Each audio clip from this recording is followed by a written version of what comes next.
Welcome to USA Global TV and Radio, where our mission is to provide education, entertainment, hope, and inspiration. USA Global TV and Radio connects you with experts and audiences all around the world every single day to help you succeed in business and to live a richer life. Visit us at usaglobaltv.com to learn about career and life-changing training and mentoring programs like the Listening Mentor. Subscribe to our newsletter to stay informed about our special programs and offers. Discover how you can become a guest on one of our shows or a host or producer of a USA Global TV and Radio show of your very own. That's USA Global TV and Radio, where the doctor is always in.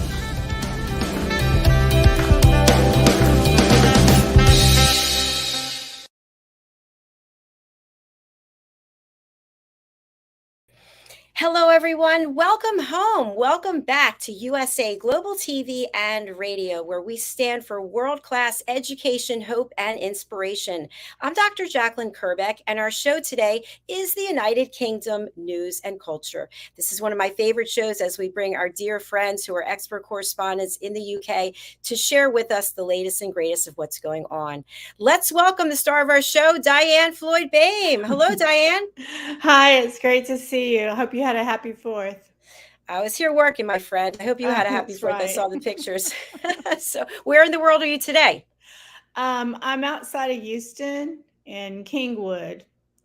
Okay, and very it's nice. known for living among the animals of the forest. So it's lovely. That is beautiful. I'm glad you could join us today. Thank you. Thank you. And joining us from somewhere else in the world, it's Helena Chard. Hello. Hi, hello ladies, lovely to see you. So I am recording from a lovely little quaint village in Cyprus, and it's called Galavassos, and it's beautiful. It's beautifully hot as well. So I'm in a completely different setup, but it's very different. Isn't it amazing how we can just be so international here? It's Still be chatting. I love it. Love it. And Cyprus is gorgeous. Thank you. I've got this sort of absolutely fabulous kind of shirt on. You know, I don't know if you know AbFab. Yeah, you must know AbFab. You know, Joanna Lumley and Adina and everything. I felt it was quite, it looks beautiful on you. Thank you. Well, ladies, we could chat away. We have two handsome gentlemen backstage. Let's bring them out. Mr. Ian Pelham-Turner, hello. Good afternoon, everyone. It's another very overcast day in London. I don't know what it's like in Scotland, but I don't believe this weather. Do you know what? As you probably know, Wimbledon tennis has started this week, and what goes with Wimbledon tennis? The rain. Oh no! Umbrellas. The week before we have a heat wave. When it finishes, we're going to have a heat wave. But during Wimbledon fortnight, no, it's got to be the rain. Well, thanks for being here. And let's welcome Mr. Simon MacDonald, who is celebrating. Hello, welcome. Hello, it's nice to be back. Well, yes, the weather here is actually quite nice today. But rule of thumb is if it's bad down around the London area, then we get it beautiful. So the sun is out today. I'm really just going to rub this into you a bit, Ian, today.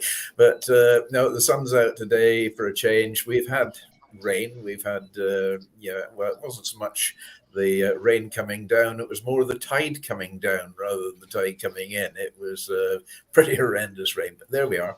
So we've got nice sunshine today. Maybe not as nice as Helena's got it, though, but we're doing our best. Really hot here. It's hot here as well in New Jersey. So I know, but we have a lot to celebrate. I know, Simon, you've had some incredible things that have been going on. We've got some beautiful pictures. And Helena and Ian, you, of course, have some great news that you're going to share with us. And Diane and I are just here for the ride, folks. So. That's right. Let's start off with Simon. Tell us a little bit about what it is that you and your family are celebrating, as well as many others. Well, I haven't heard from my son Paul for a wee while. Usually that means he's very, very busy. I didn't realize how busy he was until I had a phone call yesterday, and started talking about the new sword of Scotland, the state sword called the Elizabeth sword. And well, Paul, he makes swords and he does fight choreography for movies and so on. And he made this new sword, the Elizabeth sword, which is now State Sword of Scotland. I mean, it's a fantastic honor. And it's been displayed well and truly today, because today has been the presentation of what they call the Honours of Scotland, which is basically the Scottish Crown Jewels. Now, the Scottish Crown Jewels, they're far older than the English ones, and they date back to the 1500s. They're on display all the time in Edinburgh Castle, and now this new edition, the Elizabeth sword, is going to be on display forevermore there. So I was absolutely thrilled that Paul should get this contract. I called it the crowning glory of his career, because it really is. I mean, I can't top this one. This is really something else. So I believe we have lots of photographs of the sword, sort of before, during, and after. And today, of course, it was really brought to the fore with the ceremony, which we've just completed in St Giles Cathedral in Edinburgh. It was an incredible presentation today, absolutely wonderful. So I'm so proud of Paul, and I know the work he does and the time it takes to make one of these swords. This particular sword, the work started on it about a year ago, and that was it in its infancy, with the blade having its first grindings to bring it into being the royal blade that it is today. So it's just over a year, I think it is, altogether it's taken to build this sword, and it's involved other people as well in the building of the hilt of it, and the scabbard, and all the gold inlay which has gone in the lettering. Now that's Paul holding the completed sword in its scabbard. And that is one of the first photographs that was actually taken of the sword, and this was before it was taken to Edinburgh. This was actually at his armory, at his home. So so honoured to have this. Really, magnificent. Wow. The sword weighs 7.5 kilos, which is quite a bit. 7.5 kilos must be. Anybody got a calculator out? It's quite a lot. I can assure you. It's 5, 6, 7 kilos. So it's going to be about 15 to 17 pounds in your weight. So to carry that around in a ceremony takes a little bit of strength to do. And Dame Catherine Granger had the honour of taking it to the King today in St Giles Cathedral.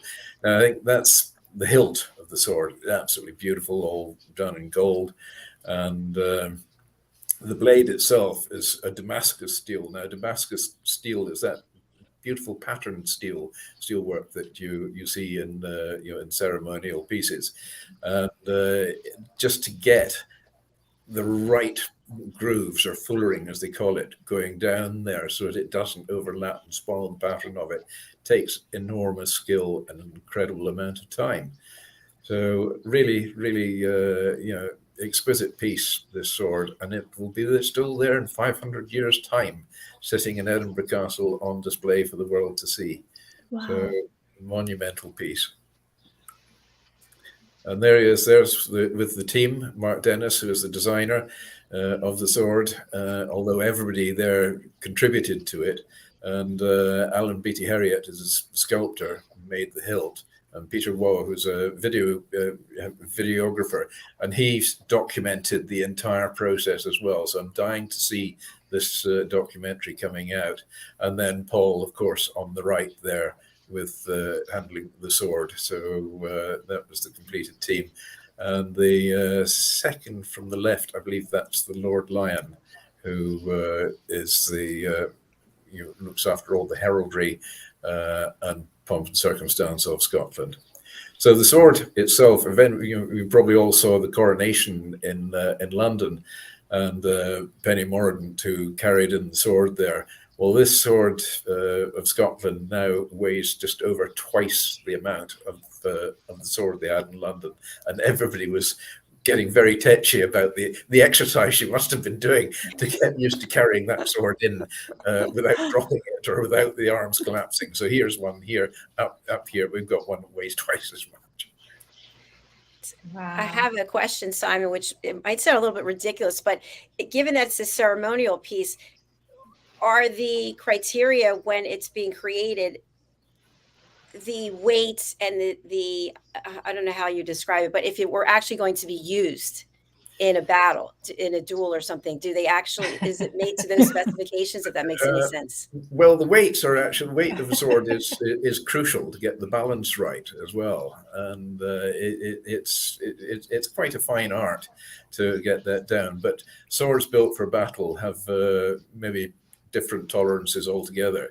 I mean, Paul does a lot of reproductions and very exact reproductions, just one-offs of famous swords. And so, you know, he goes down to the nearest gram or 2 grams in weight to get it absolutely right and as authentic as possible. He also makes the fighting knives as well now that are used by our special forces and the commandos. And one of his great accolades a few years ago was a commission he got to build 2 fighting knives, one the British commando type knife and the one used by the US special forces. And it was made out of a single piece of steel from Twin Towers. And Paul was asked to create these 2 knives out of the Twin Towers steel.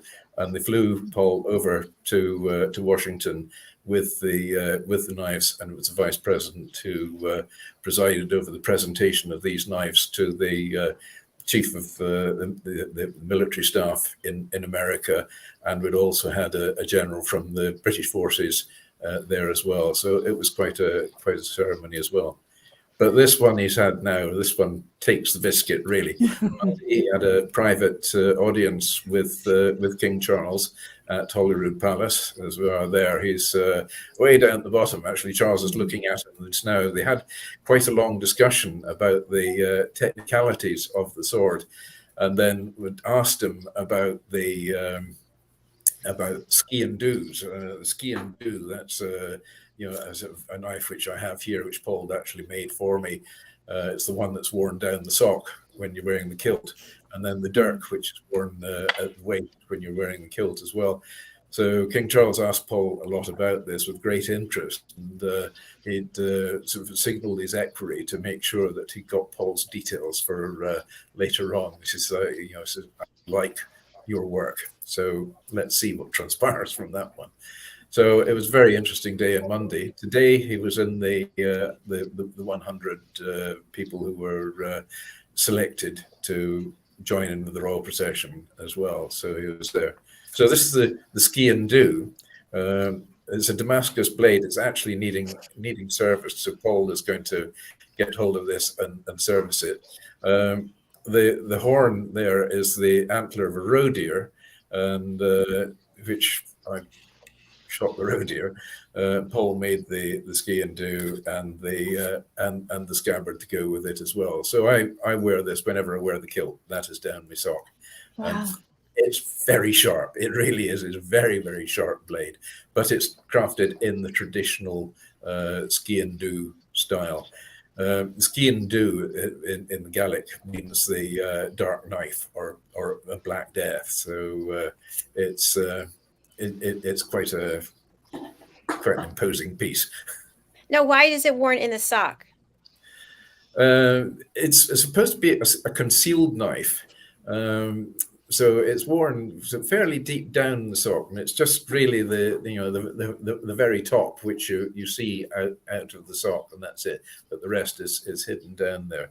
I remember having great problem trying to get into the American embassy in London one year because I was wearing the ski and do, and they really don't like you going in there if you're armed. So, No. so after discussions, pointed out that in actual fact it is part of our national dress. So, I think there were a few phone calls made, and then said, okay, you can come in. So that's it. You can wear it as well. But they did keep a very close eye on me all the way through as well. And restricted the amount I could drink as well. And they did actually sort of say, okay, sir, but you can have no more than 2 glasses of champagne. Thank you. I have a question for you. What's the process of selecting the person, in this case, the dame, who carries the sword? Somebody who's very fit, I think, is probably the answer.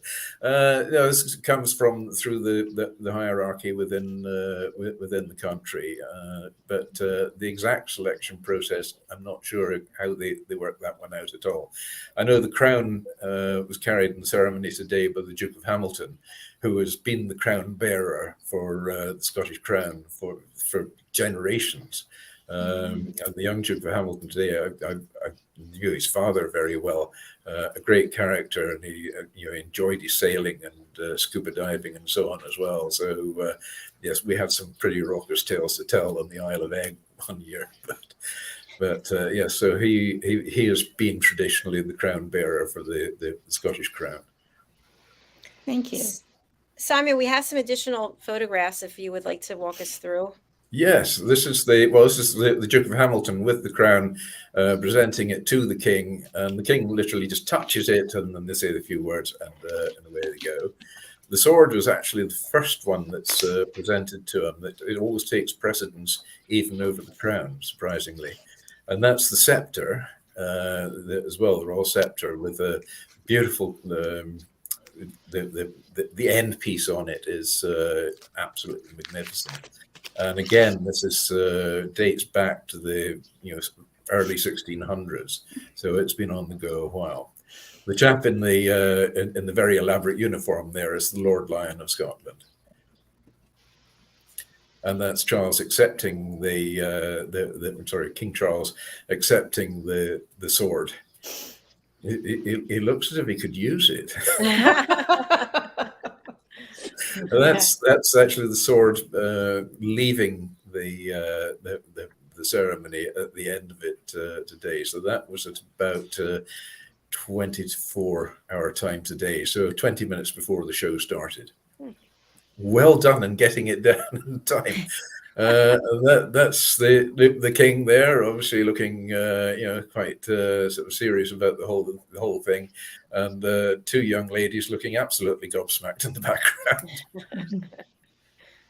And this is the Stone of Destiny, sometimes known as the Stone of Scone, and all kings and queens have been crowned on that. The coronation, it was in coronation under the coronation chair. So, King Charles sat on the coronation chair to be crowned on top of that stone. His mother did, the grandfather, and so on, going back hundreds of years. The chap who's just over the top of that in the dark suit there is Hamza Yousaf. He's Scotland's first minister, which is like prime minister in Scotland. And the Lord Lion as well, catching up in his bedtime reading. And there's the battered crown. It's yes, oh dear. There is, I believe, a story. I must find out what it was, how it got its bashing. The Duke of Hamilton didn't drop it, but I know that during the war, the crown jewels were hidden in an old well in Edinburgh Castle, just in case the place was taken over. And also in Cromwellian times, going back to early 1600s or mid 1600s, I think it was. Again, they were squirreled away and hidden in a chest and then hidden somewhere. And I believe that is about the time when it got dented. But the exact story, I'm not certain. Incredible photographs. Thank you so much for sharing them with us. Amazing. So just to say, so the sword was recommissioned because the original one from the 16th century is too fragile. That's That's it. Yes, That's that's right, right. isn't Yeah, it? yeah. They couldn't get the staff in those days to make them properly, you know. So they had to wait until Paul was born. So exciting. It's amazing. And just something to add to it, that this week in Scotland, it's known as Holyrood Week, I think, which is actually Royal Week each year in Yes, Royal Week. Scotland. So a really special time, and thousands of people, the monarch meets thousands of people at the palace, at Holyrood House Palace. And I think it's to do with, you know, celebrating Scottish culture, achievement and community. So, and celebrating people and their good work. So it's quite important that it's at this time of year each year. The whole event today is amazing. And I think there's been such good feedback from people that were so excited to meet King Charles, and he's meeting the people. And each day, I don't know if people saw the garden party. I think there was thousands of people there that they entertained. Yeah, so it's a very special time, and I'm sure Simon can elaborate on it. Yes. Oh yes, it is. I mean, Royal Week in or Hollywood Week is Holyrood Week. I keep saying Holyrood. So it's all show, and it's a very special time. I mean, any tourists coming into Edinburgh then, I mean, Edinburgh's always full of tourists, but this time of the year it's jam packed. And I mean, today they really did it. You know, they struck gold today. It was beautiful ceremony. The Royal Mile, which is just exactly a mile long from Edinburgh Castle right down to Holyrood Palace, or the other way around, is quite narrow, and it's an old cobbled street. So the Royal Horse Guards and everybody, they were quite closely bunched up together there. But an interesting thing with the Scottish monarchy is actually the oldest monarchy in the world.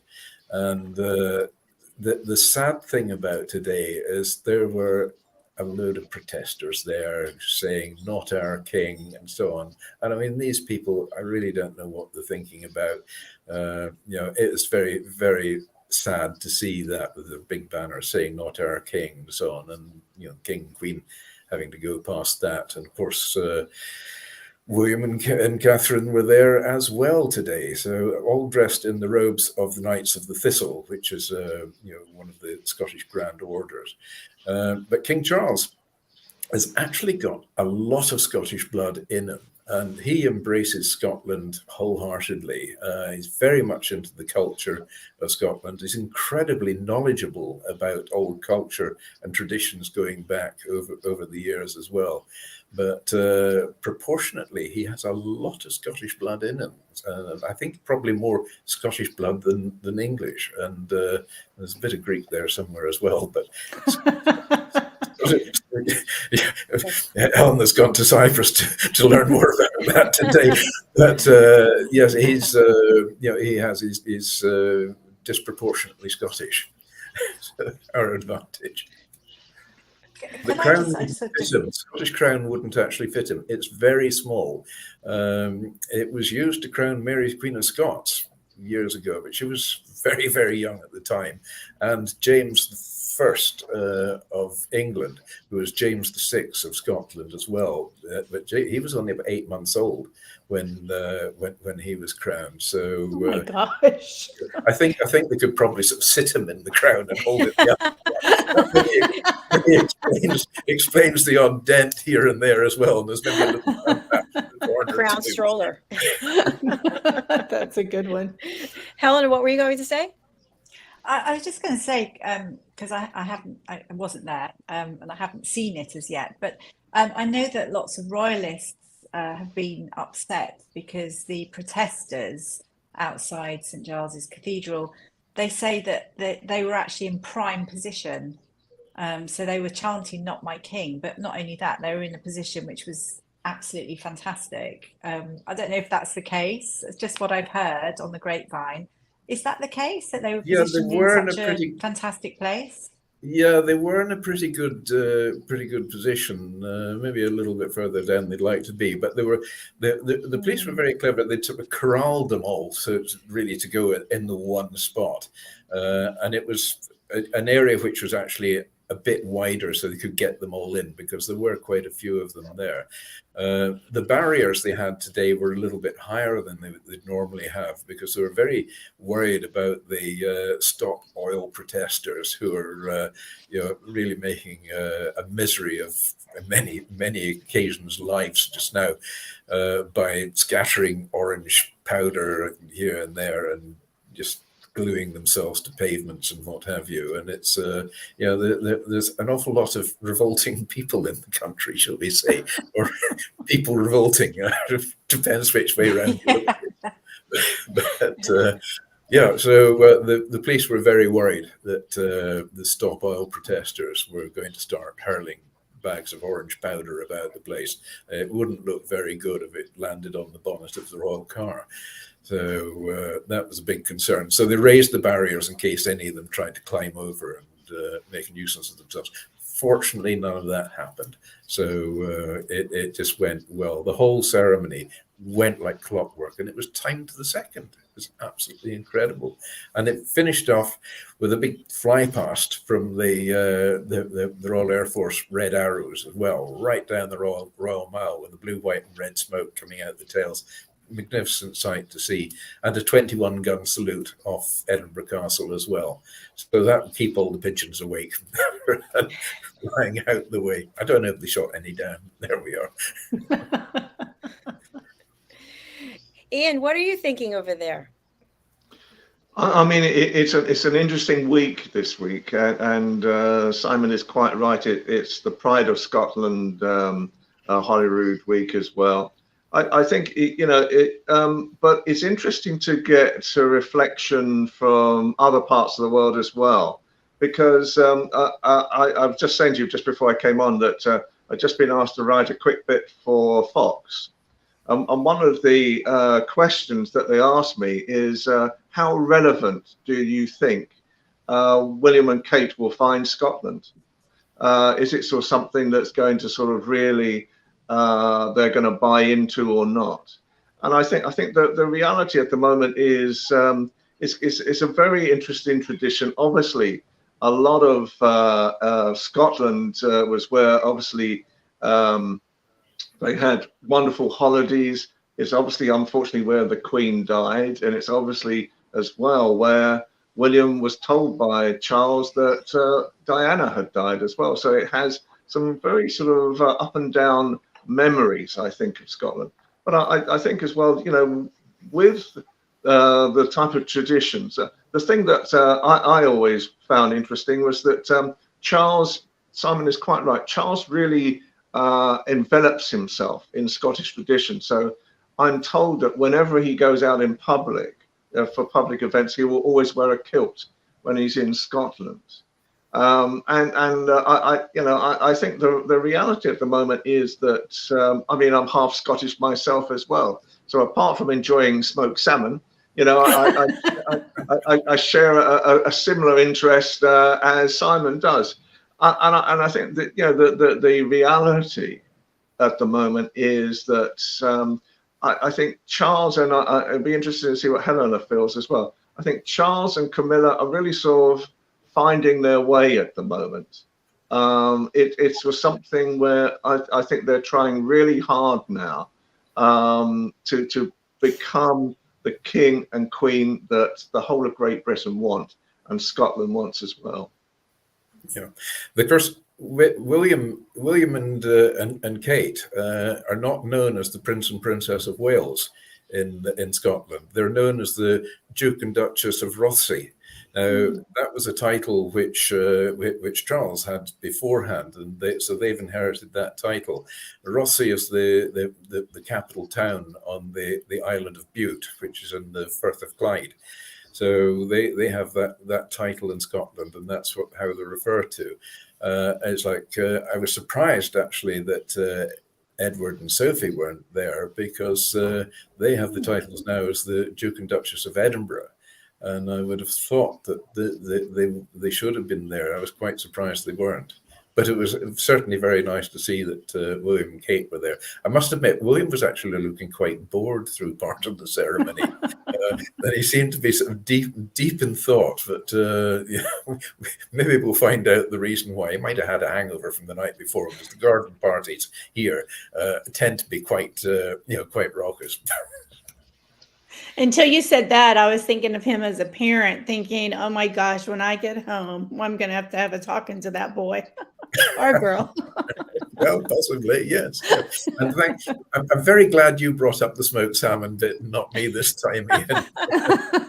I thought that, I mean, at the moment, and with Helena, we're putting together a new project at the moment. And part of that project is looking at some of the strange factoids about now King Charles. And two of the factoids that, because we were just talking about a bloodline a few minutes ago. And then I was surprised to discover that Charles has a direct bloodline to Vlad the Impaler and Count Dracula. And this goes back in the annals of time. So, you know, watch out, Scots, if they ever try to depose King Charles, they may find that they'll get more shocks than they may expect. That's it. And if he likes them, he won't spit them out. Congratulations on your new project. That's very exciting. That is exciting. Thank you. Thank you. What does Helena think as well? Because I think it's interesting as well. What have you heard that's been going on, you know, with King Charles at the moment? Because there's so many stories going on. Now, there is. I mean, you know, with reference to Scotland, I mean, obviously all the royals love Balmoral. That's quite obvious. So, you know, every royal is their heart is in Scotland. I mean, all I've been hearing, I mean, obviously I'm not quite in the UK at the moment, although my ear is to the ground, is about King Charles and his big clear out, you know, removing the late Queen's, I don't know, possessions from site. But I think that's to do really with more of the horsey things and ceramics and various things. So I don't know if that extends to Scotland. I don't know. But it's quite interesting. And obviously, I mean, they're making such a big deal of it, but it's like anything. I think if you move into something, or I don't know, even if you're, I don't know, renting a place, let's just say with all your family heirlooms, etc. around you, you are going to remove certain things that maybe aren't as exciting or part of you. So I don't know what people think about that. But I mean, I think at the moment it's just such a royal time, and I love it. And I do love, I think it's just fun seeing the royals around and just hear. At the moment, I'm very interested in a different part, which is the Homewards project, which I think Prince William has really thrown himself into, which I really hope is going to absolutely change, I suppose, our homeless situation here in the UK. And that's a 5-year project. And 6 flagship locations have now been chosen, where new space, tools and relationships, sort of showcasing what we can do about homelessness if it's like a collective effort.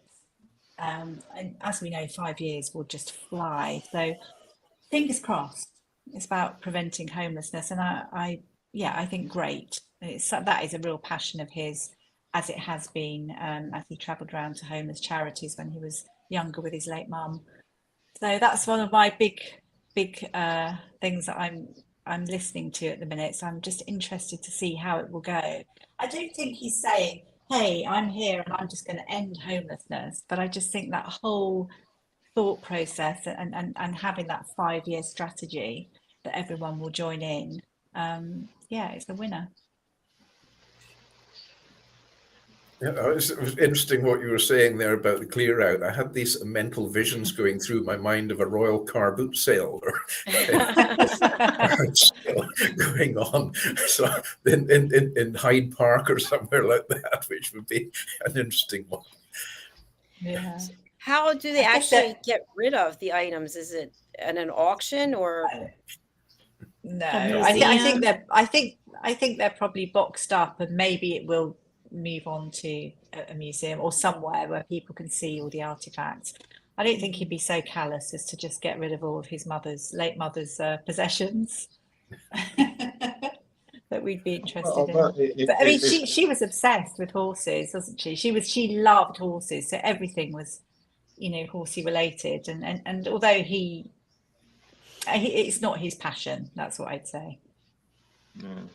It's been said that he's already made 2.5 million from the sale of some of the Queen's horses at the moment, and I think with all these artifacts, I mean, I'm from what we hear, and there was rumours before when Charles was still Prince Charles, that he didn't really like Buckingham Palace at all and wanted to turn it into a museum. So it'll be interesting to see what happens. There's a lot of thinning out, and I think Helena would agree with that. There's a lot of thinning out at the moment of perhaps valuables and so forth from the royal family. We were offered the other week 100 letters, signed by the Queen and others as well. So I mean, there is there's so much going on, and there's so much going on behind the scenes at the moment, and it'll be interesting. It's a very, very interesting time in royal history, I think. Yeah. I mean, Charles, he's an incredibly accomplished horseman as well. In his younger days, with playing polo, he demonstrated his his skills there at the recent Trooping of the Colour, when the horse he had was acting up a little bit, shall we say, outside the palace gates, and yet he had absolute perfect mastery of control over that horse. So he is very. But yes, I agree. He hasn't got the passion that the Queen had in horses. I mean, that was almost her life. She was just absolutely passionate about the horses. But he is exceptionally accomplished in riding. We have to. Sorry. I was going to say, we have to bring back that clip with the royal horses. Remember that? Oh, that's so beautiful. One of my favorites. Absolutely love it.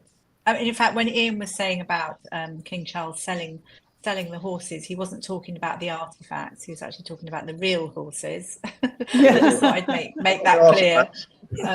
Not the ceramics and things. But all the royal family are accomplished horse. How would you say it? What are they? Horse people. What are people that write? Horse people, horsemen people. Yeah, no, they are brilliant in every way. Equestrians. Equestrians. That's it. Well done. I do well on a pub quiz, Oh, you'll be on my team. Some of the strange facts that we've dug up about Prince Charles, or King Charles, I still call him Prince Charles, it's King Charles, is that I didn't know this, and I wonder whether Helena or Simon knew this as well.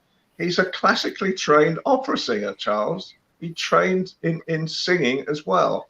And I wonder whether or not, I know he wouldn't sing his own national anthem, but I heard this morning that all the cries of deposing the King Charles were drowned out by the royal anthem, the God Save the King.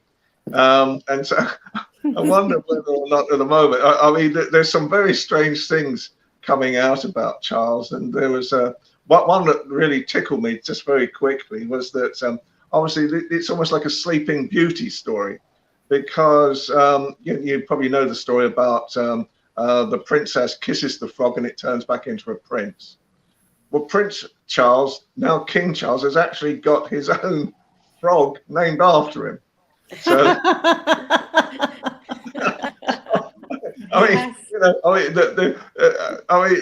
when I read about this, and I've been researching it with Helena, when I started looking, I burst out laughing the other day, and people in the cafe where I was just doing a little bit of research were wondering what was going on. But to have I can actually try to attempt. I'll have to put my glasses on. I can try to attempt the name of it. It's Hylocyterus Prince Charlesy. That's the name. It's a long name Charles for a frog. That's Prince the Charles. name of the royal frog.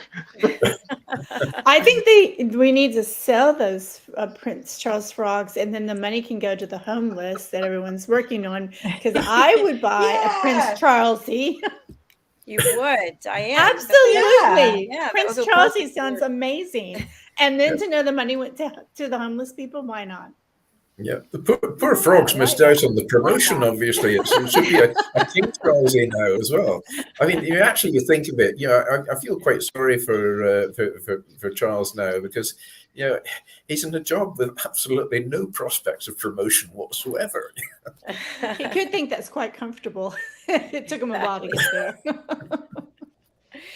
Well, it's time to close out. Do we have anything we want to talk about regarding food? Yeah, it's Yes, that time, really. Well, I'm starving.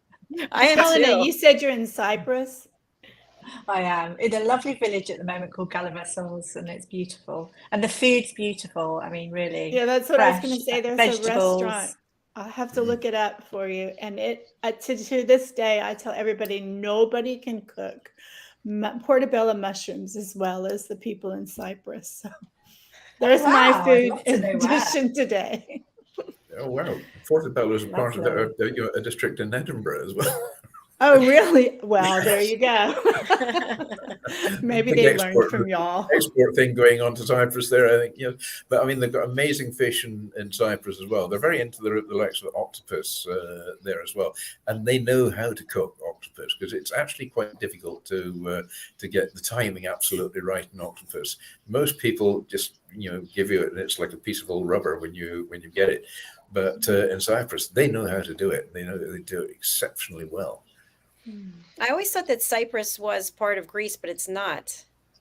Well, if part of it is, yes. Part. I know. I looked it up. Split and in I half. Said no. No, No. it's separate. But it's so beautiful. It really is. I haven't been here for a while, so yeah, I'm But exploring. it looks good on you. Look how good Helena looks. You I look know you have beautiful. a tan. The Yeah. sun is goodness. really. I'm very hot. But I'm also have a client here as well who has some amazing royal pictures. So Ian, I may bring you in on a video time to have a look through them. They're old pictures, and they're hoping to sell them. So they're quite exciting. So Okay. It's always good, isn't it, when you have different little outlets. At the moment, there are lots of people bringing lots of royal things out of the Absolutely. out of the closet. I don't know what's going on, but I love it. Yeah. Yeah, let's just see what we can do. But just on a personal note, I always call Helena my sundial. When I first met Helena many years ago now, and if the sun was shining, she would follow the sun round. Wherever it was, she would follow the sun round. She would move her chair. And I thought, first of all, she didn't want to talk to me anymore. And it wasn't that, of course. She was just, wherever the sun was, she was directly in line with it. And she could go around in a circle, Helena, with the sun. But she looks fabulous today, doesn't she? So Yes, absolutely. She absolutely is You're glowing. too kind. Oh, lovely. Thank you very much, guys. Well, let's go around and have our final thoughts to leave our audience with as we close out today's show. Diann, Floyd, BOEHM, you're on. Goodness, final thought is I absolutely love hearing about everything that happens over in the pond or over the pond. And congratulations, Simon, to your son. That was amazing to hear about. Thanks, Diann. And congratulations to you on your latest book release. How did it go? Very well. Thank you so much. Fantastic. Over to the goddess of sun over here, Helena. Oh, goodness. I mean, there's so much. Again, everyone really has to find their joy. Absolutely. And also have your boundaries in place, because you will excel if you have your boundaries in place. But, at the moment I'm in Cyprus, and for me, obviously, specializing royal, it's lovely to speak with the people of Cyprus as well, and just to see how much they love our royal family. So for me, I feel I'm thrilled. Yeah. So everyone, find your joy. Find your joy. I love that. over to you, the proud papa, Simon. It was me again. Oh dear. Right. Well, I mean, I've said this one before, but I feel it's very appropriate to, in view of what Paul's achieved. But the sky is not the limit when there's footprints on the moon. Wow. Wow, very good. You're so good. And he proved it.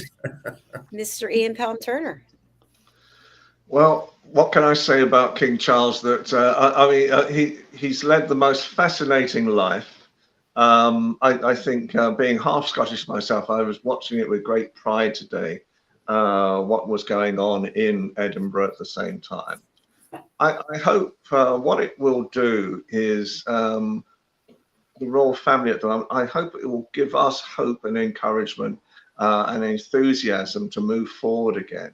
At the moment, I think we all need a lift in Great Britain right now. We're really trying to move forward with our lives, and I hope Charles and Camilla are really taken to our hearts, and the rest of the royal family, and dare I say it, the M word, Meghan and Harry, are sort of come back into the fold as well.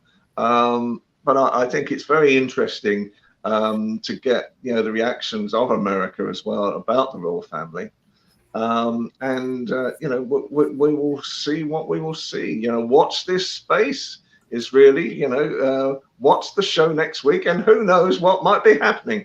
That's true. Thank you so much. I just wanted to take this time out to thank each of you who are here on the screen, because the level of professionalism and experience that you bring is like none other. And I know how in demand you are for your time and for the service and your value. And I just want to thank you for taking the time to be part of our family here. I wouldn't miss it for the world. Thank you. Thank you. And I want to say that this show, Helena's back. That was weird. You dropped off. I just want to say this show is brought to us in part by the lovely, the beautiful DIANN Floyd BOEHM. Thank you so much for your sponsorship, DIANN. And we're going to close out with a clip from DIANN. Here we go. We'll see you all next week.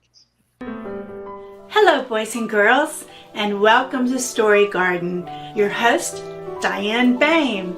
I'm so happy to have you here today. DIANN Floyd BOEHM tells wonderful stories that warm the heart, spark the imagination, and unite people and families across generations. For children, Diane's Harry the Camel connects with all of us who've ever wondered how different our lives might have been if only we'd been born something better, like a wonderful horse instead of an ordinary camel. In the end, we all learn along with Harry that there's nothing better than just being yourself. Diane's little girl in the moon looks down on earthbound children and wonders if they know she's just like them. A story of love, home, and the bond between mother and daughter, its powerful theme that we're each of us different yet all of us the same plants a seed in children that promises to blossom within a loving and trusting grown-up.